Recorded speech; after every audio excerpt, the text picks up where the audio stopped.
Welcome, ladies and gentlemen. Welcome. This is James Corbett. You're tuned into CorbettReport.com on this 22nd day of July 2013, and I'm back with another edition of Questions for Corbett just before I hit the road. As you know, I'm going to be out of town for the next couple of weeks with GRTV, so there's not going to be much in the way of updates to the website during that time. But before I go, I thought I'd clear out the inbox and do another episode of Questions for Corbett. So as you know by now, the best way to get your questions in, either through the contact form on CorbettReport.com, via Twitter at CorbettReport, or through the YouTube comments or video responses to the previous edition of Questions for Corbett. Those are the best ways to get your questions to me, and I will do my best to answer as many of them as we can fit into half an hour, so in the interest of saving time, let's get straight into it. Usually video responses get the first priority, but actually I forgot a Twitter question from last time, so let's go straight to Twitter. We got a tweet in from TomMeX10, who writes, "What is your take on Jahar's case in Boston? Will he get a fair trial?" Thank you for the question. I assume you mean Dzhokhar Tsarnaev, who has been, of course, fingered for the blame and responsibility for the Boston bombing. And it's a softball question because I think the answer is quite obviously no, he's not going to get a fair trial, and there are many different indications of that, the latest of which, of course, is the glorification of Dzhokhar as a rock star on the cover of Rolling Stone, which is getting a lot of controversy, but really what the controversy is doing is, of course, helping to sell copies of Rolling Stone, and when people actually read the article, they'll find nothing but basically a complete whitewash from start to finish, just propping up the official Boston bombing story, again, without any evidence whatsoever, any pictures of Dzhokhar actually putting the bomb down, etc. But he's already been convicted, firmly convicted in the court of public opinion, so it would be incredible and amazing if anything other than a guilty verdict is to be handed down when this case eventually wraps up. And there are different aspects to this. In fact, there's the video that's making the rounds right now suggesting that the person who is being tried is not even actually physically Dzhokhar Tsarnaev. And I'll put a link into that in the show notes. Another very interesting one that kind of slipped through the radar, but this was sent in by a reader from a website zhn.cz or zhn.cz for my British and Canadian friends out there. They had an interesting write-up on a court transcript of Dzhokhar's first appearance in court, a hearing transcript that came out on April 22nd of 2013, and this was posted on CNN and Wall Street Journal, and they took this PDF and they actually analyzed the document, and its creation date actually sources back to 2006, June 2nd, 2006. And this means that either the computer that was running this, that was making this PDF, either has its clock set 7 years behind, or for somehow this document was actually created in 2006. That in itself was interesting, but shortly after the article about this was released in the Czech language, in Czech, according to this website, there was an unknown browser, unknown IP address that accessed that document, and suddenly the CNN transcript was again changed, was actually revised. And they go into how it was revised by PDF Factory 3.52 and how the different parts of this label don't add up, and it looks like it's been tampered with, blah, blah, blah. Suffice it to say, some interesting things even going on with the court transcripts. So there's a lot going on behind the scenes that show that this is probably just a big stage trial anyway. So I'm certainly not putting any faith that any justice will come out of this. So thank you for the tweet. Once again, you can always tweet your questions at Corbett Report, and I'll be happy to answer them in the next Questions for Corbett. Next, let's go to some video responses. First of all, we have one in from YouTube user Dennis Stamps. That's youtube.com/Dennis Stamps, who has a question about the floods in my hometown of Calgary. All right, so I had a question here for Questions for Corbett. It's kind of a long question with multiple parts, so I'll get right into it here. The first part has to do with the floods in southern Alberta, here in Canada, over the past couple of weeks, causing absolute devastation. At least 3 fatalities, billions of dollars in damage, and lives just ruined. This is expected to affect the Canadian economy. It has already disrupted the lives of countless people, literally tens of thousands of people, displaced them from their homes, ruined their homes in a lot of cases, and it's just been just unspeakable, the devastation that's gone on here. And perhaps one of the most disturbing parts about this whole thing is that there is evidence that this was a man-made storm, that weather manipulation techniques were used to inundate the foothills and the Rocky Mountain area with inordinate amounts of moisture and just hover a system over our area for day after day after day to inundate us with rain. And I remember you doing a video on geoengineering not too long ago called The Real Climate Threat. So I'm sure you can appreciate the possibility that indeed weather manipulation was used in this case, or could have been used in this case. I'll provide links to the evidence in the description. The second part of the question here is in regards to our city's mayor, and I hope I'm saying this right, Nahid Nenshi. He's up for re-election this October, and prior to the floods there is some signs that his support was starting to leak a little bit, starting to show some chinks in the armor. But hey, what a difference a well-timed crisis can make. Okay, we'll stop the video there. It's actually a 13-minute video, and it goes into a lot more detail about the Calgary and about Calgary's mayor and all of that. So I hope people will go and watch the full video. Of course, that'll be linked up from the show notes of this video. But thank you again for the question. It is a good question. It's a valuable question because, as I've pointed out and others have pointed out, weather manipulation is real. It's not sci-fi fantasy. It's admitted. They've been doing it and practicing it and working on it for 60 years, and even declassified things about what they were doing in Vietnam now show they were, directing typhoons and the like. So absolutely this is possible, and it can be used. So was it used in Calgary? Again, it's a good question. Certainly, this is unlike any flooding that has ever happened in living memory in Calgary. So it's certainly unusual.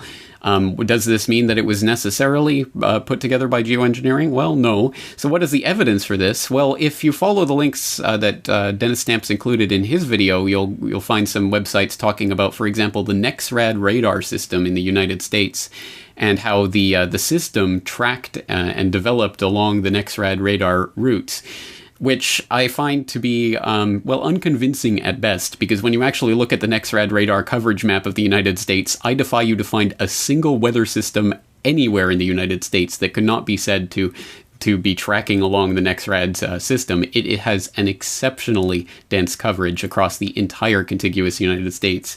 So I don't think that there's much reason to say that this storm developed particularly along those tracks. And also the NEXRAD radar system itself is a Doppler pulse system. It is conventional radar.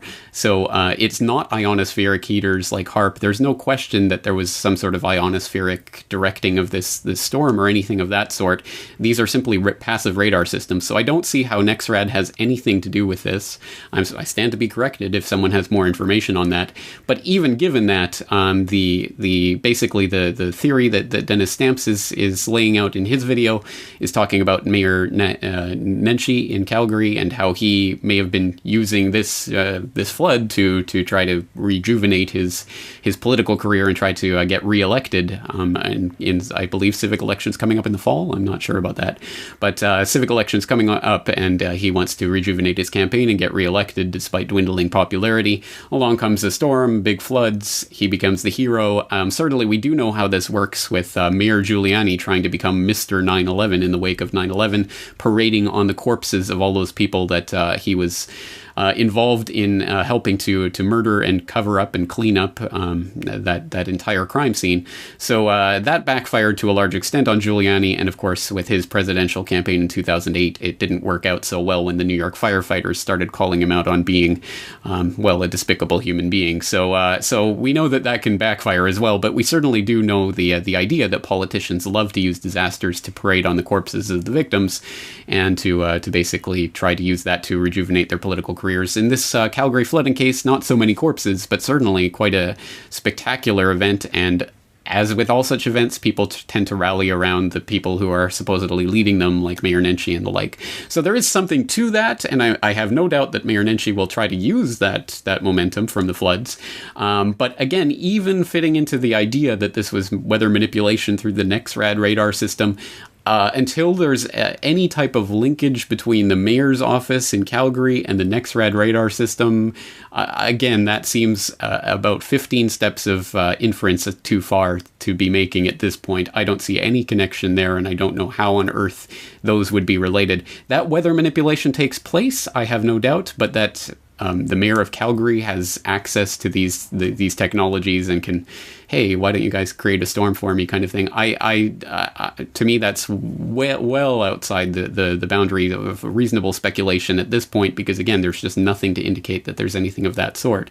I would imagine that the real people who are controlling the real weather manipulation technologies are several steps above the mayor of Calgary. But I do really recommend people watch the rest of that video, because he talks about Mayor Nenshie's connections with Imagine Calgary and Agenda 21 implementation in Calgary, which is valuable, and I think people should know about that information.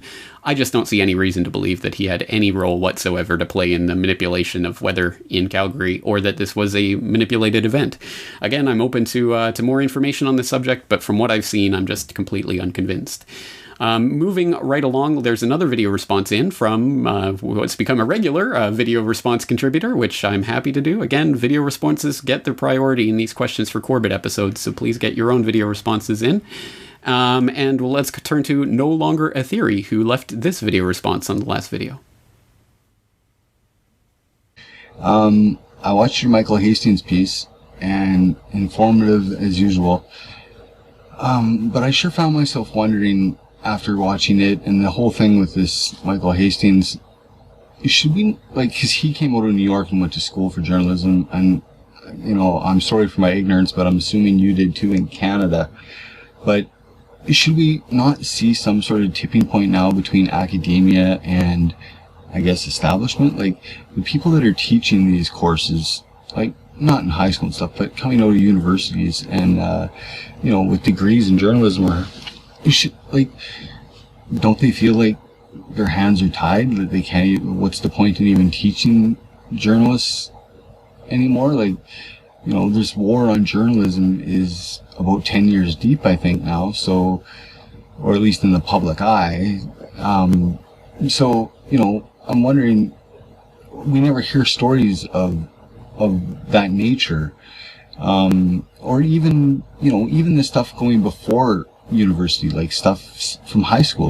We never learned, I never watched Eisenhower's farewell address from a sitting president, any of JFK's speeches. I never heard any of the quotes from the prime ministers or presidents about our currency.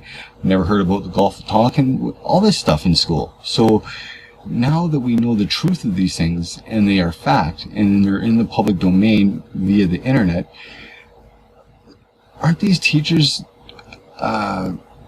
forced to, do they just turn a blind eye? I'm just so confused as to, shouldn't we see a shift with academia pushing back, saying, look, these are the facts, so if this makes any sense at all, and you have the time to answer it, that would be greatly appreciated. Thank you for everything you do, James. Take care. All right, thank you once again for the video response. No Longer a Theory. I'm not sure I exactly know precisely what you're asking in this question, but I want to pick up from a couple of the things that you point out there. First of all, just a point of correction, I have no degree in journalism, no piece of paper to say that I'm a journalist, and I'm not ashamed of that fact. In fact, it might be a point in my favor, because exactly as you point out, I think we have to be suspicious of people who have so completely been absorbed into that mainstream reporting system and the dinosaur media that they actually bothered to get a degree in journalism from one of the respectable places. So certainly that, I think, is a point in the disfavor of Michael Hastings, as well as some of his interesting connections through his wife and others, speechwriters for Rice and the like. So there are some, I think, points that we definitely have to be very critical of when it comes to people like Hastings and others who are so much embedded in the system. And I think you're right. I mean, embedded journalism is a term that's arisen in the past decade for a reason, because journalists are now literally embedded inside of the military apparatus and machinery of the big war engine of the United States and its allies. And what does this say about journalism in general? What did the lead up to the Iraq War say about journalism in general? And I think you're right to put at least some of this blame on academia. there's no question that academia has bought in hook, line, and sinker to a lot of this, and that shouldn't be particularly surprising because, of course, that the tenures and the cushy jobs come at the expense of being able to truly exercise the so-called academic freedoms that they believe in. You don't get tenure unless you're the type of professor that's going to play ball. So this is exactly how the system works, and it's tragic and lamentable, but it's there nonetheless. And if people want more information on this, I would suggest they turn to a conversation that I had on, I believe, Corbett Report Radio, or was it a GRTV video? At any rate, I'll put the link into the show notes. Of conversation with Dr. James Tracy, of course, who has become well known for some of his work on Sandy Hook and the like at the Memory Hole blog. But we had a conversation specifically about truth in the academy that might be of interest to you with regards to those comments. So thank you again for the video response. Once again, video responses do get the priority here. So if you are interested, I'll leave the video responses open to this video on YouTube so you can record your own.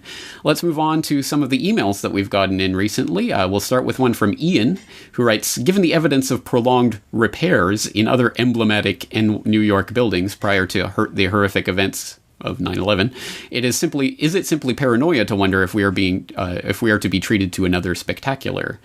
End quote. All right, I believe this is referring to the Statue of Liberty and the fact that it's been closed to the public for a long time, etc. I assume that's what this is about. At any rate, I mean, certainly, I think this is something that plays into the 9/11 story and has been really diligently researched by Kevin Ryan, who was looking at who had access to the buildings, under what pretenses, for how long, who were the people behind those companies. He has really done more research, more hard-hitting research on this than a lot of other people. So I hope people will take a look at Kevin Ryan's work on that. And could that be used again? I mean, should we be suspicious if there are prolonged repairs going on to major emblematic buildings in New York and the like? Certainly, it is a vector that I think people should be looking at, but I don't know if, unless people can find something substantial about, for example, the companies that are working on these repairs and the connections and things like that. But then again, it's still like reading the tea leaves. And I've seen bajillions of predictions over the last several years about the next false flag attack, and every single one of them has been wrong. So I don't put any stock or faith in the ability to look at these things and try to find out what's going to happen beforehand through something as obscure as the repairs to the buildings. It's extremely difficult to do. I'm certainly, as always, willing to be corrected, so if anyone has any more details about that for me or Ian, please send them in. Let's move along to Wiley, who writes, regarding the Michael Hastings car hacking report, do you suppose it might have been possible to hack airplanes in September 2001?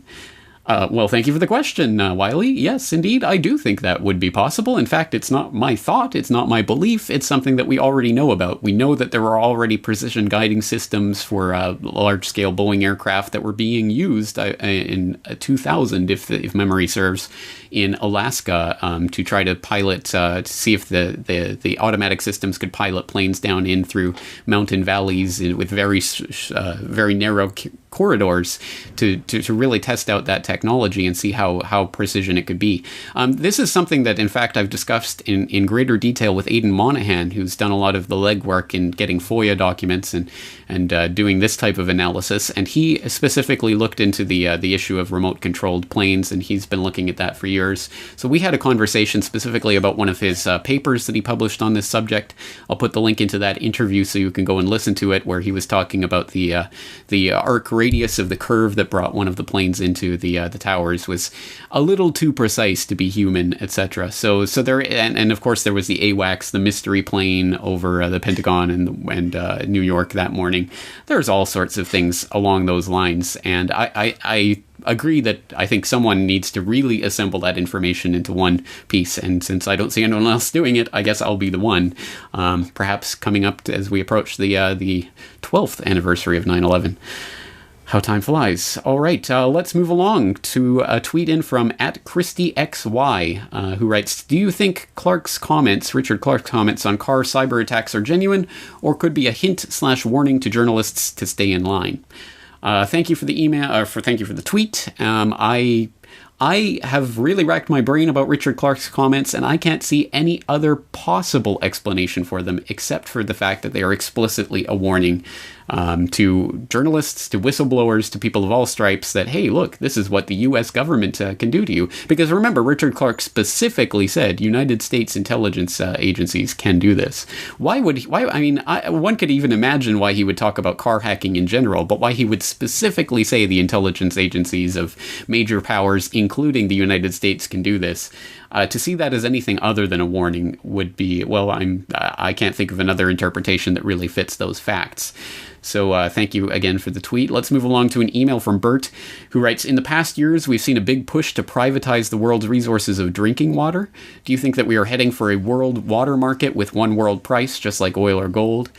This is a very perceptive question. I think this is one of the future environmental disaster problems that are going to be used to manipulate world events in the future. As the climate change hype starts to fall apart, increasingly so, and I'll have more to say on that in the near future. But as that continues to fall apart and be exposed for the sham pseudoscience that it is, I think there will be other vectors taken to try to maintain the environmental hysteria that is always used to try to drive the push for global government and global governance and whatever else they want to call it through the United Nations.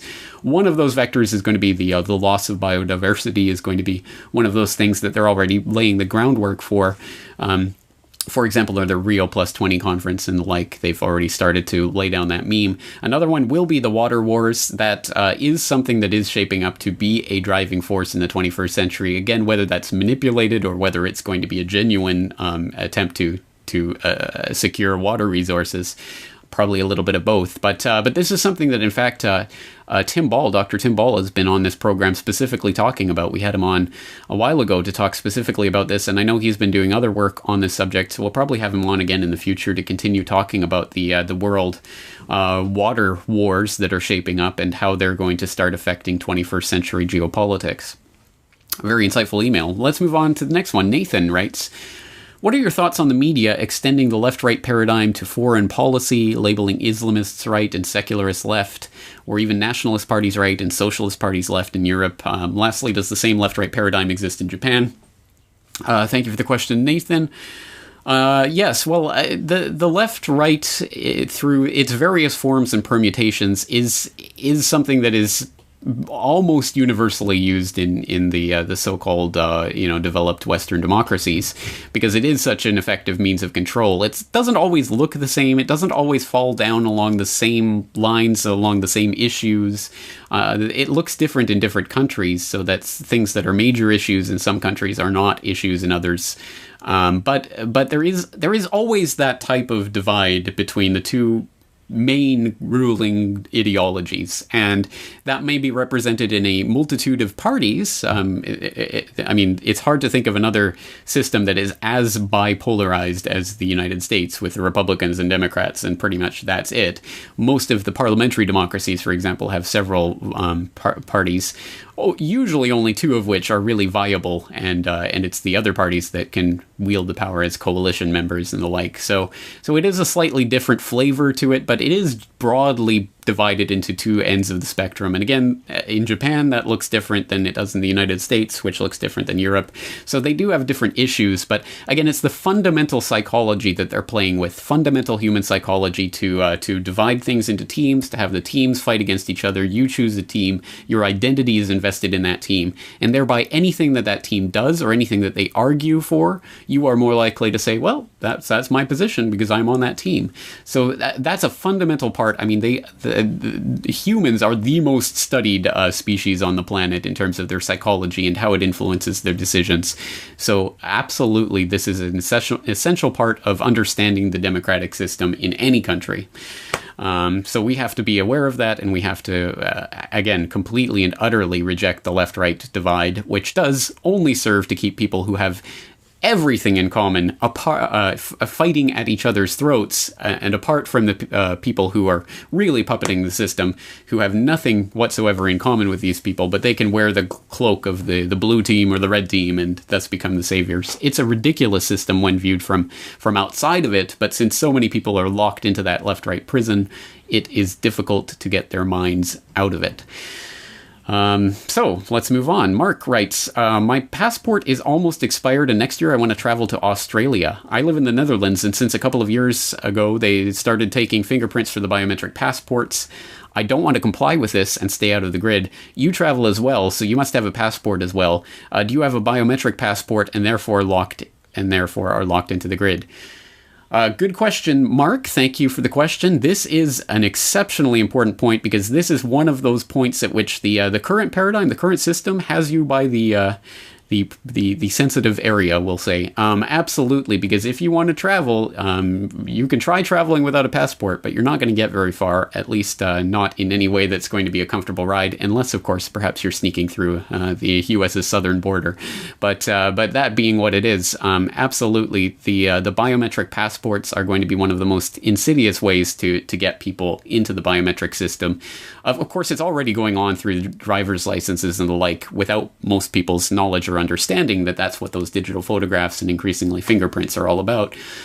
So this is important, and if you're going to travel from the Netherlands to Australia, and I don't think there's going to be another way around it. If you want to, you're going to have to take the passport. If you're going to have to take the passport, you're going to have to take the fingerprints. The only thing for it is for us en masse to start rejecting these technologies and start saying no, and demanding that this gets changed. And what form that demanding is going to take, again, I think the fundamental restructuring of the system and the ultimate elimination of the governments that pretend to have authority to regulate such things is the only thing that's going to work in the meantime. But you can try lobbying your government and asking them, pretty please stop taking our fingerprints, and I hope that works. And people might want to turn to my recent conversation with Kay Bailey, where we talked about what's going on in Oklahoma, her court case trying to get the injunction to stop taking, or to allow an exemption for people who don't want to give up their biometric details to get a driver's license. And we'll see. I mean, I genuinely hope that she's successful in that case. We'll see if that happens. I hope people are following that. But again, it's going to be a long uphill battle, and most people are probably just going to go along to get along.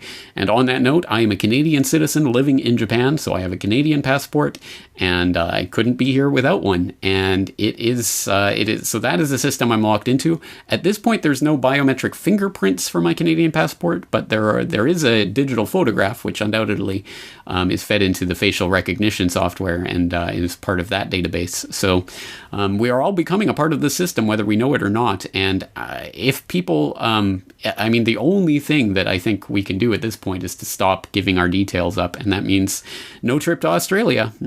So it's a difficult decision for people to make, and I hope that people will understand that the fundamental root of the problem is the governments themselves that proclaim to have the right to be able to do this, to regulate this international travel. And it's important to think about, again, people tend to think what the system as it exists now is just natural. You can't imagine any other system, except for passports were only invented, I believe, a century and a half ago. So, I mean, freedom of travel used to be a basic, not a human right, just a fact of existence. It wasn't until they started coming along and imposing these passport and travel documents that suddenly this entire system, as we now have completely naturalized it, came into existence. All right, a very important question. All right, next, let's go to a question from B. Pie, who writes, regarding Jews, Nazis, communists, Zionists, Masons, would you hazard undertaking the sorting out of fact and fiction in this arena at all? And B. Pie provided a link to a page that was claiming that Hitler was, in fact, was trying to get rid of the Rothschilds from Germany. Which I think is a complete and utter load of baloney, not only because Hitler was a Rothschild, the son of Alois Hitler, who was himself the illegitimate child of Maria Anna Schicklgruber, who happened to be a servant girl who got pregnant whilst working at the mansion of Baron Rothschild. Oh, an illegitimate son of a servant girl of Baron Rothschild, and his son ends up becoming Hitler. Yeah, funny how that works, isn't it? Hitler and the Nazis were 100% completely and utterly set up and made it into what they were by the international banking community and the international crony capitalists, including those in America. 100% documentable and on the record. You can look at all of the various connections. and they're deep and multiplicitous. So I'll include some links into some of what I'm about to just go over in passing here, because there is extremely important, and I think I'll have to put this together into a more coherent presentation at some point. But for example, you have the so-called Young Plan, which was enacted in 1930. It was part of the wrangling over German reparations and how are they going to pay, and they're failing in their payments. So how do we get this going? So the Young Plan was enacted. It was named after the president of General Electric at the time, who went by the name of Young. It was also funded into existence with the help of J.P. Morgan. And this Young Plan was enacted in 1930, just as the international banking system was collapsing. Germany went into its Weimar hyperinflationary struggle. So they had to give it a year off of reparation payments. It ended up repudiating the reparations and never going back. The Young Plan was kind of the straw that broke the camel's back during that period. So General Electric and J.P. Morgan helped to set up the downfall of the German banking system, which it led to the rise of Hitler and the Nazis. And I think we know that connection. But interestingly enough, one of the interesting aspects of that is that one of the bodies that was set up as the facilitator of the Young Plan was the Bank for International Settlements, BIS, in Basel, Switzerland, the central bank of the central bankers. And this is the body that, for example, was specifically identified by Carroll Quigley in Tragedy and Hope as the arm, the body, the institution through which the powers of international capital had a far-reaching aim, nothing less than the consolidation of total global control over the financial order. Or I can't remember the exact quote off the top of my head, but that famous quote about the powers of international capital having a far-reaching aim, directly talking about the Bank for International Settlements that was enacted as a result of this Young Plan. You can also look to Carroll Quigley who talks about how the Milner Group specifically was looking, which was one of the agents, the bodies that were created through the last will and testament of Cecil Rhodes back in the late part of the 19th century to create the global secret society structure. And the Milner Group talked about how they had to get Germany and Russia fighting for each other, fighting for control over Eastern Europe so they could more effectively divide and conquer them. So they openly talked about having to set up, and this was years and years before Hitler even arrived on the scene. They were talking about how they'd have to build up a tyrant and set him up to fail in Germany. And that's, lo and behold, exactly what ended up happening. So throughout the 1930s, after the collapse of the banking system, the Weimar hyperinflation cycle, the rise of the Nazis, there's this myth that the neo-Nazis put out there that, Germany turned it around by turning to National Socialism, and they cleaned up their banking and they kicked out the Rothschilds, and suddenly they had a vibrant economy, which again is total bunk. Their economy was 100% supported by Wall Street and the Wall Street cronies, including Standard Oil in cooperation with IG Farben, which created the synthetic oil without which the German military literally could not have functioned. You have Ford, you have General Electric, you have DuPont, all of those companies in there with their production facilities, with the American loans and funding flowing into them, IBM and the Hall Earth machines, all of those connections 100% firmly embedded in Germany. And then, as Anthony Sutton has talked about, and again, you have to read Wall Street and the Rise of Hitler for all of the deep connections that he uncovered, but including, of course, things like the plants and factories of these American corporations in Germany were specifically not bombed during the saturation bombing of Germany. So you had, for example, the General Electric plants, one of them completely unscathed. Several of the others had minor shrapnel damage and windows blown out and the like from bombing going on around them. Or the Ford plant in Cologne, the largest Ford plant in the country, and one that the Allies specifically knew was creating machinery and weaponry for the German Wehrmacht, specifically avoided by the Allied bombers. So again, we know that American industry and finance was helping the German war machine the entire time.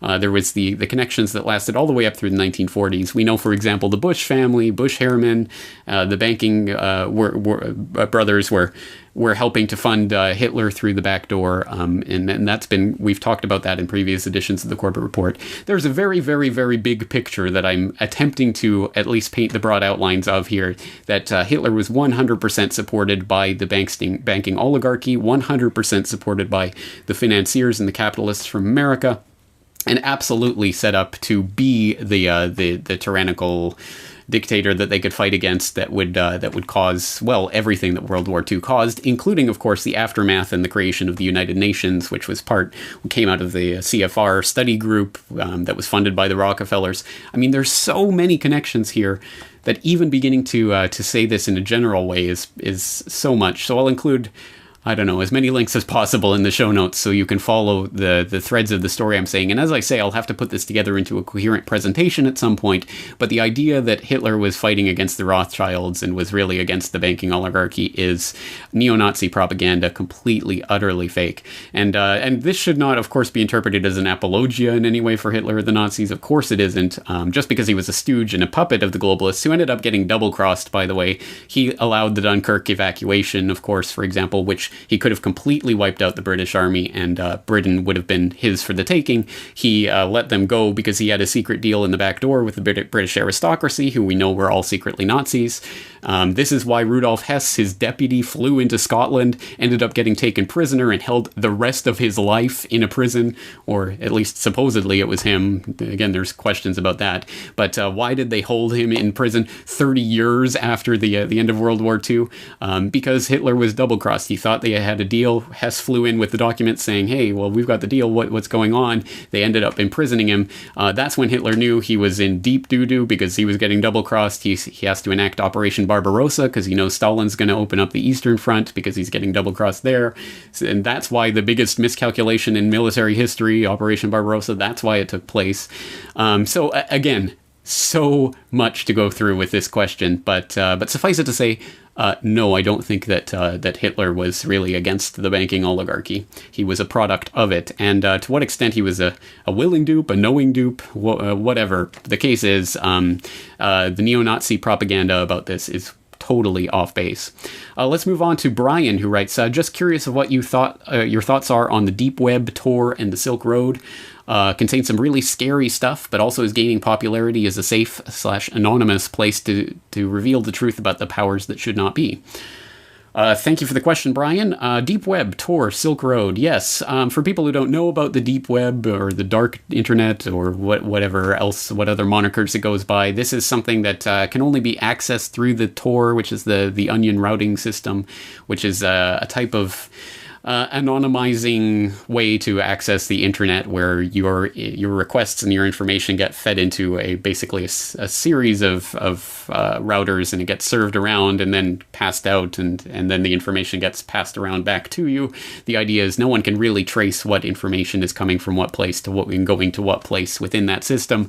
So you're anonymous, except of course at the exit nodes and the entry nodes of that. So your connection and the connection on the other side is where the problem may possibly be. And so Tor has gotten a lot of publicity recently, talking about anonymizing your internet activities, so it's starting to gain some popularity. It can help you access this deep web, which contains such things as the Silk Road, which is a place where you can buy things anonymously through your anonymous Bitcoin and the like.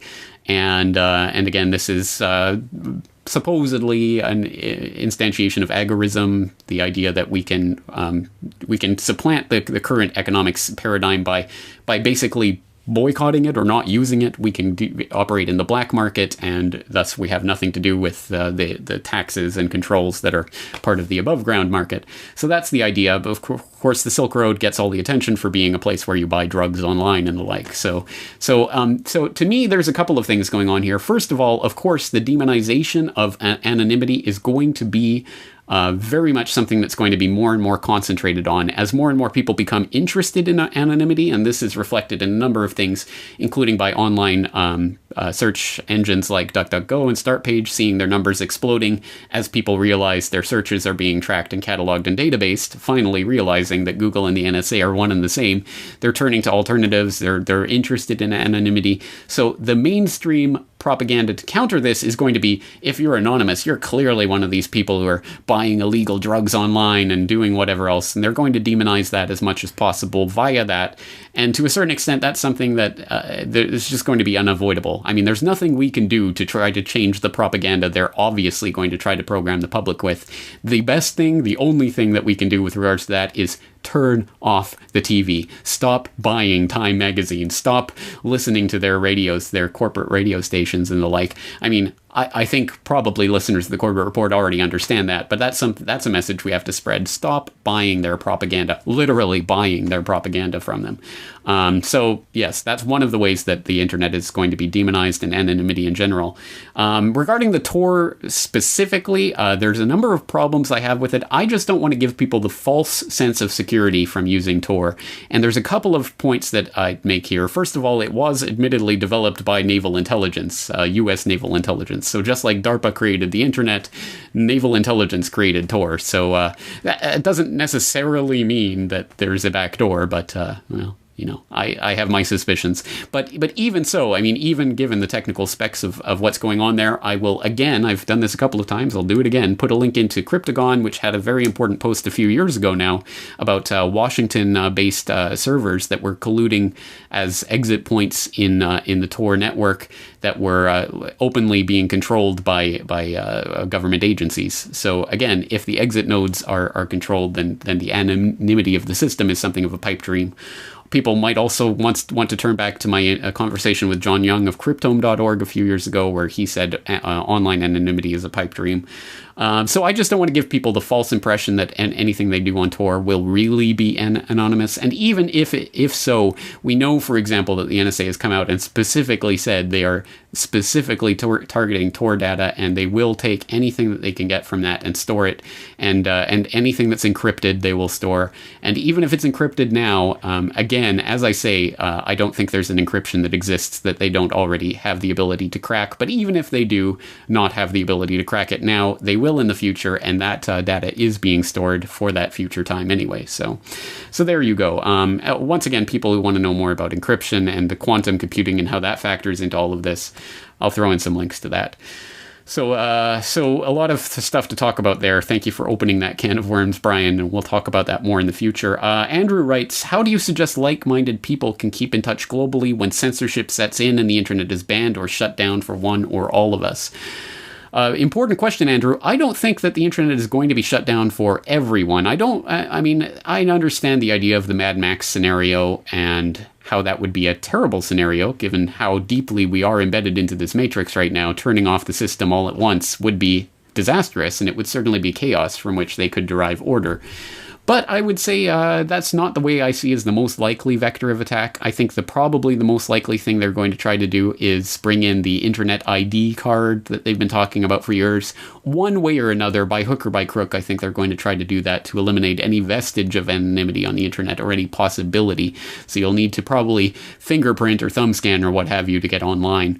And that will be maybe over the course of a generation, but I'm sure they're going to try to enact that. So that's, I think, probably the biggest threat.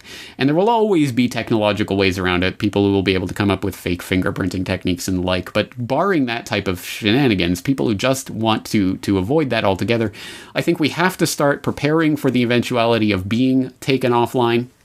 And we have to do that in a number of ways. One of them is low tech.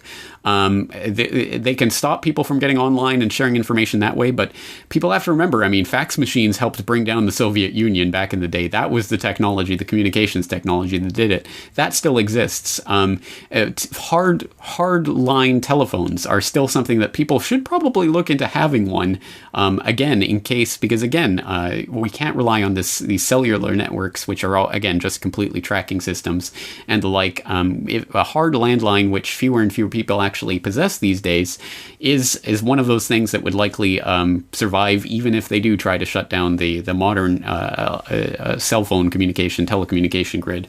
So I think we have to look into low tech and keep preserving that low tech technology as one way that we'll be able to get around that in the future. And if we can build up at least support networks of activists who can remain connected through those types of low-tech technologies in the event of a blackout, that would be worthwhile looking into. So there's a lot of different things to say about that. But again, the most important thing we can be doing is trying to work around the system right now to make a system that they cannot shut down with the flip of a switch, building up our own mesh networks and the like, which has nothing to do with them, which is completely apart from their system. And yes, they will try to attack it if it becomes big enough, but we will deal with that when it comes. I think the important point is to have our own infrastructure and to build that up as much as possible while we still can. John writes, Googling start page gives a whole list of links to articles stating start page is a virus and should be removed immediately. This will clearly put many people off using it. Can you reassure us that start page is a genuine alternative to those search engines run by enterprises who are a few kangaroos short in the top park? That's a very interesting analogy, John. Thank you for that. I'm going to assume you're from down under. I have no idea what that metaphor actually means, but I can imagine a few light bulbs short of a full case of light bulbs. No, there's something like that. All right, I understand what you're saying. Yes, so start page as a Trojan. This is interesting. So if you go to start page, for example, you go to their support center, they have a post up. I've tried to remove start page, but it keeps coming back. Trojan start page virus /malware. And they go on to explain in this post that there is now a Trojan that has been created by hackers called Trojan Start Page that installs Start Page on your computer so that you can't get rid of it. And this is bizarre, but this is as clear as you can get as a cyber false flag, trying to set up Start Page as if it is a Trojan, as if it is something that's infecting your computer, and literally putting it in the name, Trojan Start Page, so that everyone who Googles it will find, oh, this is a Trojan, or everyone who's will associate it with the name itself. Just a clear false flag. So that's just craziness. And next time I have Dr. Catherine Albrecht on the program, I will ask her about that and get her take on it. But yes, the Start Page, the Trojan, has nothing to do with startpage.com, which of course is just a search site. So there's again, it's just a clear false flag, and pretty telling, I think. I mean, it shows that they're concerned about Start Page and what it's doing. Okay, very, very final question. Well, I know we're way over time here, so just one more question. Charles writes, me and a friend were discussing Bitcoin, and we were wondering, in the future, when computing will become more and more powerful, will Bitcoin devalue because of the lower mining cost, end quote. Thank you for the question, Charles. Basically, the answer is no. Bitcoin is not just something that exists in infinitude that is being mined through these techniques. It is something that is... there is only a set amount, and that set amount is algorithmically programmed. It will run out, I can't remember the year, 2037 or something. All of the Bitcoin will be mined by then. And they control how much Bitcoin is produced each week or each month when it is produced by filtering, or by jiggering and pokering with the complexity of the encryption that's used, the puzzle that the computers have to solve. So it is very well regulated in terms of how much is being released, and it does have a set limit. So there will be no devaluation of Bitcoin in that sense, because it will never exceed. They'll never be able to grow past that. It's been hardwired. It's baked into the cake, as it were. Whether or not it can be counterfeited, again, that's a question. But it would be. I can't even imagine how that would happen, because the blockchain is globally public. No, I don't think devaluation is the problem with Bitcoin. I think the real concern would be, well, what if they do enact the Internet ID card, or what if they do shut off the internet, or what have you. Then basically all this virtual currency is exactly worth the paper that it's not printed on. It's just digital bits and bytes, and it's gone. So I think there are definitely problems with Bitcoin, but I'm not one of these people who denounce it as the spawn of Satan. I am not one of these people who announce it as the second coming of Christ. It is neither. It is simply a tool that we can use, one tool in the quiver that we can pull out and aim with our crossbow of liberty at the would-be tyrants of the fiat money supply system. I hope that's an interesting enough analogy for you, because I think I'm completely spent out and I really do have to get packing for my trip here. I want to thank everyone for all their comments and feedback regarding the recent episode about The State is Not Great, talking about statism as a religion. Very, very interesting comments. Some of them way off the wall for me. People asking me if I'm advocating for Sharia law. Another person asked me if I was arguing for techno-fascism, despite the fact I spent the last 25% of the podcast specifically warning that techno-fascism was the worst of all possible statist religions. I mean, just some bizarre comments. But the comments, I mean, some of them very, very genuine questions about, well, what is the solution?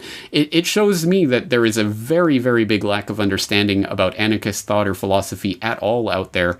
And this is something I've been thinking about for a while now. Back when I started the Corbett Report, it was never meant to be something that everyone can tune into and just relax and go, oh, this is exactly what I expected to hear and exactly what I wanted to hear. When I started the Corbett Report, one of the most transgressive things I could possibly say is 9/11 was an inside job. That is no longer the transgressive act that it used to be, and quite frankly, it is almost de rigueur in the alternative media now, and has become widely popularized, and even Time magazine are writing about false flag terrorism. So we have achieved major victories, but if we do not understand the basic underlying point of all this tyranny, then we can be led down the wrong alleys, the wrong corridors, the wrong byways to lead to the wrong solutions. So, if only we had a world government that could prosecute nations that do this, like the United States, that do these false flag attacks. Of course, that's the wrong solution. It's going in the wrong direction. We have to understand the roots of the system, and we can't do that without understanding the statism versus anarchy paradigm. And there's so much misunderstanding about anarchy out there that I now realize that one of my main points going forward will have to be more in terms of educating about that and about the real solutions, rather than simply just looking at the little bits and pieces of the conspiracy puzzle that so many people already know by now, and there's so much good work coming out on that front. I can see that we'll have to start doing some more public education on issues that will cause more kickback. But again, the Corbett Report was always meant to be transgressive and to get people critically thinking and critically engaged. I am not here to get you to turn your mind off and to just be content with what you're hearing. I think you should be very, very much engaged and aware and thinking and challenging your paradigms. That's what this work is about. I hope you'll join me on that journey. Again, I'll be off for most of the next 2 weeks with my assignment for GRTV, so very little in the way of updates on the website. But as always, I'm looking forward to your questions and comments. You can get them in through the contact form on CorbettReport.com. You can leave comments on this YouTube video. You can leave a video response. You can tweet at Corbett Report. Until August, my friends, that's pretty much going to do it for now. So I'm looking forward to talking to you then. Take care.